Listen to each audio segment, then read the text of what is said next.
people don't know, the best cure for hiccups is to drink a glass of water upside down.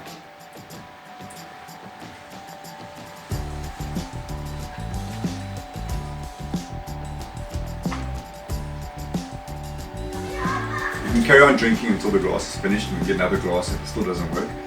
But the scientific fact behind it is you've got your diaphragm, and when you drink upside down and you're swallowing, your diaphragm moves back into place, and that solves hiccups.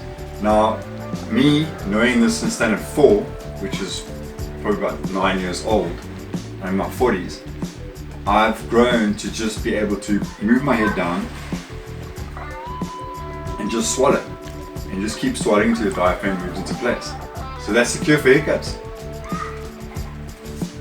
2 important notes that I forgot to mention. You can use a tall glass and also drink from the opposite side of the glass.